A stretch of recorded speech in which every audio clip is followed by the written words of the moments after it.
बच्चों, आज मैं फिर वेलकम कर रहा हूँ आपका इनऑर्गेनिक केमिस्ट्री की क्लास में। आपको पता है हम पी ब्लॉक एलिमेंट्स कर रहे हैं, तो बहुत से क्वेश्चन हैं हम लोगों ने जो डिस्कस कर लिए। और मैंने आपको बताया था कि it's a very long chapter और बहुत ज़्यादा अच्छे नंबर वाला चैप्टर है, तो इसका कोई भी क्वेश्चन बेटा हम छोड़ ही नहीं सकते, कोई भी क्वेश्चन नहीं छोड़ सकते। तो आइए आज हम शुरू करें। आज का क्वेश्चन है, एक छोटा सा रिवीजन कल का देना चाहूँगा। मैंने आपको एक ऑक्सो एसिड्स करवाए थे ना, तो ऑक्सो एसिड्स की जो एसिडिटी है बेटा डिपेंड करती है कितने ऑक्सीजन है। जितने ऑक्सीजन होंगी उतनी उसकी एसिडिटी हो जाएगी। तो आज का पहला क्वेश्चन है कि कंसनट्रेटेड HNO3 थोड़े ही समय में येलो हो जाता है जब हम उसको सनलाइट में रखते हैं। सो बेटा एक्चुअल में जब हम नाइट्रिक एसिड, यानी याद है नाइट्रिक एसिड ही हमने बनाया था अपना ओस्टवॉल प्रोसेस से, जब हम नाइट्रिक एसिड को सनलाइट के एक्सपोजर में लेकर आते हैं वहाँ पे नाइट्रिक एसिड ना डिकम्पोज होना शुरू हो जाता है। डिकम्पोज जब वो होता है तो वहाँ पे नाइट्रोजन डाइऑक्साइड रिलीज होती है। सो अब नाइट्रिक एसिड ऑलरेडी हमने बॉटल में भरा हुआ, जो समय पहले ट्रांसपेरेंट था, थोड़े समय बाद वो येलो क्यों लगने लग गया? क्योंकि बेटा वो जो नाइट्रोजन डाइऑक्साइड डिकम्पोज होके बनी है ना, अब वो नाइट्रिक एसिड में घुल जाएगी, जिसके करके पीला रंग आना शुरू हो जाएगा। तो प्योर नाइट्रिक एसिड कलरलेस होता है, पर जब हम इसको सनलाइट के एक्सपोजर में लेकर आते हैं तो नाइट्रिक एसिड डिकम्पोज होकर नाइट्रोजन डाइऑक्साइड बनाता है, और ये जो थोड़ी सी नाइट्रोजन डाइऑक्साइड होती है ये येलो कलर कॉज करती है। फिर आगे उसने बोला कि जी basic nature of hydride decrease करता है अमोनिया से, PH3 से, ASH3 से, SBH3 से। ऐसा क्यों कि अमोनिया सबसे बेसिक क्यों? तो ये बेटा बार बार क्वेश्चन आ रहा है। सो अगर मैं आपको दिखाऊं, अगर आपको याद हो तो मैं यहाँ पे आपको दिखा रहा हूँ। हमारे पास है NH3, फिर हमारे पास है PH3, फिर ASH3, फिर है SBH3। अब ये हमारे पास नज़र आ रहा है आपको, ठीक है। नाइट्रोजन का सबसे छोटा साइज है ऊपर है, अब टॉप टू बॉटम आ रहे हो साइज बड़ा हो रहा है। ये देखो यहाँ पे, जस्ट वेट, ये देखो ये इतना होता है साइज, इसका बड़ा होता है नाइट्रोजन से बड़ा फॉस्फोरस, उससे बड़ा आर्सेनिक, और एस भी कितना बड़ा। सो नाइट्रोजन वाला जो हमारा अमोनिया होगा ना बेटा, साइज नाइट्रोजन का छोटा होने से इसका लोन पेयर बहुत ज़्यादा अवेलेबल होगा, क्योंकि अमोनिया का लोन पेयर सबसे ज़्यादा अवेलेबल होता है, इस करके ये सबसे ज़्यादा बेसिक होता है। अब जैसे जैसे आप नीचे आते हो, अमोनिया के नीचे आ जाओ PH3, साइज फास्फोरस का बड़ा होगा तो लोन पेयर पूरा मॉलिक्यूल के ऊपर फैल जाता है। अब लोन पेयर ही मॉलिक्यूल के ऊपर फैल गया तो बेटा वो डोनेट नहीं हो पाएगा ना। तो इस करके अगर हम इसको बेसिसिटी ऑर्डर में अरेंज करें, NH3 सबसे बेसिक, फिर PH3, फिर ASH3, और फिर SBH। नहीं, हम कुछ मंगा लेंगे, समझ आ गया आपको? उसके बाद हमारे पास अगला क्वेश्चन है कि एक मेरे पास है ट्राइमिथाइलमीन और एक है CH3 थ्राइसन, और एक है हमारे पास CF3 थ्राइसन। इन दोनों में से कौन बेसिक? CH3 थ्राइसन वाला एक हमारे पास है CH3 थ्राइसन, और एक हमारे पास है CF3 थ्राइसन।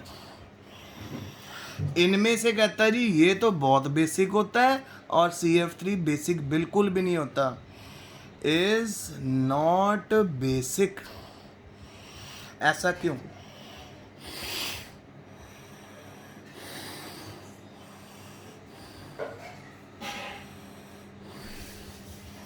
तो बेटा अगर मैं पहले ट्राइमिथाइलमीन बनाऊं तो नाइट्रोजन लिया, देखिए बड़े ध्यान से, एक CH3 इधर लगा दिया, एक CH3 इधर लगा दिया, एक CH3 इधर लगा दिया। अब आप सभी को पता है कि जो मिथाइल ग्रुप होते हैं वो इलेक्ट्रॉन रिलीजिंग ग्रुप होते हैं, वो इलेक्ट्रॉन रिलीज करते हैं। क्योंकि वो इलेक्ट्रॉन रिलीजिंग ग्रुप है तो नाइट्रोजन का लोन पेयर और ज़्यादा अवेलेबल हो जाता है। सो नाइट्रोजन कितने मिथाइल से जुड़ा हुआ है? 3 मिथाइल से। 3 मिथाइल से जुड़ने से लोन पेयर बहुत अवेलेबल होता है, इस करके ये क्या बन जाता है? बेसिक। तो CH3N इज बेसिक। अब CF3N के बारे में बात करते हैं। नाइट्रोजन यहाँ लगा हुआ है, एक CF3 इधर है, एक CF3 इधर है और एक CF3 इधर है। अब बेटा जो CF3 आप नोटिस करो, इसके साथ तो फ्लोरीन लगे हुए 3 हर, तो टोटल 9 फ्लोरीन लगे हुए हैं यहाँ पे। और फ्लोरीन और electron withdrawing in nature, electron खींचते हैं। तो फ्लोरीन और इलेक्ट्रॉन विड्रॉइंग इन नेचर, उन्होंने इलेक्ट्रॉन खींच लेने हैं, तो लोन पेयर भी खींच लेने हैं। लोन पेयर अवेलेबल ही नहीं होगा। कितना छोटा सा lone pair. So lone pair is not available, क्योंकि लोन पेयर अवेलेबल नहीं है, इस करके ये हमारा CF3 thrice N is not basic.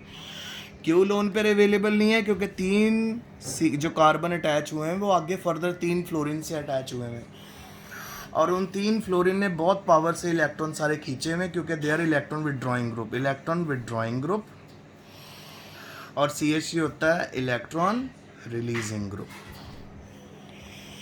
सो बेटा अब आपको टॉपिक अच्छे से समझ आ गया कि क्यों ट्राईमिथाइलअमीन बेसिक होता है और CH3 थ्राइस N बेसिक नहीं होता, क्योंकि यहाँ पे फ्लोरीन इलेक्ट्रॉन खींच लेता है, लोन पर अवेलेबल नहीं होता, इस करके it is not basic, but trimethylamine is basic. फिर आगे बेटा आपको एक ऑर्डर आया हुआ है कि HF, HCl, HI, HBr को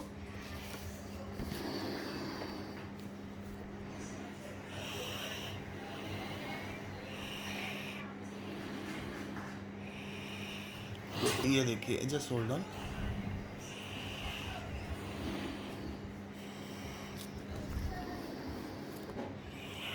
ये आया हुआ है आपको कि HF, HCl, HBr, HI को डिक्रीजिंग एसिडिक स्ट्रेंथ में अरेंज कीजिए। आप नोट करो बेटा, एक जो HF है और एक हमारे पास HCl, HI, HBr, ये इसने सारे हैलोजन दिए हैं। पहले हम इन हैलोजन्स को ना अरेंज कर लेते हैं ऑर्डर में।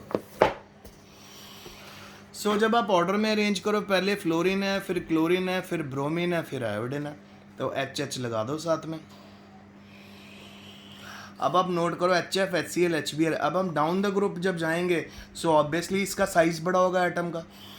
जितना बड़ा साइज बड़ा होगा उतनी लंबी बॉन्ड लेंथ होगी, जितनी लंबी बॉन्ड लेंथ होगी उतनी जल्दी बॉन्ड टूट जाएगा। तो जो ऑर्डर होगा एसिडिटी का वो हमारा होगा, सबसे ज़्यादा एसिडिक होगा हमारा HI, उससे कम होगा HBr, उससे कम होगा HCl और सबसे कम होगा HF। HF तो वैसे ही बेटा एसिडिक नहीं होगा, क्योंकि इसमें एक तो हाइड्रोजन बॉन्डिंग भी तो होती है। So down the group bond weak होता रहता है, लंबा होता रहता है, तो इस करके जितनी जल्दी बॉन्ड टूटेगा वो चीज़ उतनी एसिडिक होगी ना, इस करके HI is more acidic than Br, than HCl, than HF। फिर आपको ये तो कल ही करवा दिया था मैंने।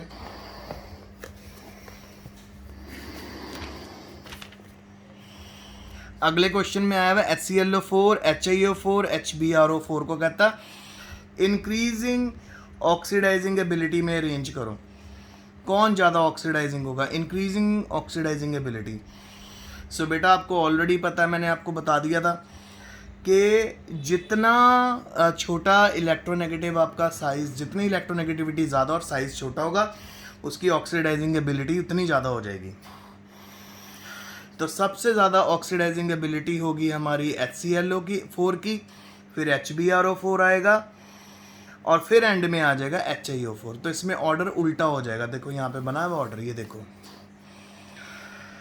HiO4 सबसे कम ऑक्सीडाइजिंग, फिर HbRO उससे ज़्यादा, सबसे बड़ा HClO। फिर उसने पूछा हुआ है आपसे कि एक MF है, MCl है, MBr है, Mi है। कहता आयनिक करैक्टर के ऊपर इसको अरेंज करो। M इज मेटल, ठीक है। सो आयनिक करैक्टर के ऊपर अगर हम इसको अरेंज करें, सबसे ज़्यादा तो हमारा बेटा MF हो जाएगा, क्योंकि सबसे ज़्यादा डिफरेंस मेटल और आपके हैलोजन के बीच में आपको फ्लोरीन और मेटल के बीच में मिलेगा। जो मेटल है वो मोस्टली इलेक्ट्रोपॉजिटिव होती हैं। जितना ज़्यादा इलेक्ट्रोनेगेटिविटी डिफरेंस होगा ठीक है, उतना ज़्यादा वो आयनिक होगा, क्योंकि मेटल और फ्लोरीन के बीच में सबसे ज़्यादा इलेक्ट्रोनेगेटिविटी डिफरेंस है, तो ये सबसे आयनिक। फिर नीचे जाते हैं तो इलेक्ट्रोनेगेटिविटी कम होती है, तो मेटल और आयोडीन के बीच में लेस इलेक्ट्रोनेगेटिव डिफरेंस है, तो लेस आयनिक होगा ये। फिर कहता फ्लोरीन सबसे ज़्यादा इंटर हैलोजन कंपाउंड क्यों बनाता है? एक तो फ्लोरीन का साइज़ छोटा है, उसकी इलेक्ट्रोनेगेटिविटी बहुत ज़्यादा, साइज़ छोटा, इन दो रीजंस के करके फ्लोरीन सबसे ज़्यादा इलेक्ट्रॉन अपने इंटर हैलोजन कंपाउंड्स बनाता है। और लास्ट क्वेश्चन है वो है जी PbCl4 less stable then HnCl4। PbCl4 is less stable then HnCl4। क्यों? क्योंकि बेटा यहाँ पे इनर्ट पेयर वाली डेफिनेशन आपको लग जानी है, क्योंकि +2 ऑक्सीडेशन स्टेट ऑफ लेड ज़्यादा स्टेबल होती +4 से। क्यों? क्योंकि इनर्ट पेयर इफेक्ट करके अगर वो +4 में है भी, वो बहुत जल्दी +2 में कन्वर्ट होना जाएगा। इस करके द इफेक्ट सबसे ज़्यादा इनर्ट पेयर इफेक्ट दोनों में है बेटा, लेड में भी इनर्ट पेयर इफेक्ट है, टिन में भी इनर्ट पेयर इफेक्ट है, पर इनर्ट पेयर इफेक्ट ज़्यादा लगता है लेड में। इस करके PbCl4 is less stable then HnCl4। तो ये आज के लेक्चर है बेटा। इन क्वेश्चंस को बहुत अच्छे से रिवाइज करना, स्टडी करना। कोई भी डिफ़िकल्टी हो, यू कैन कॉल मी और you can WhatsApp me. Stay safe, stay home.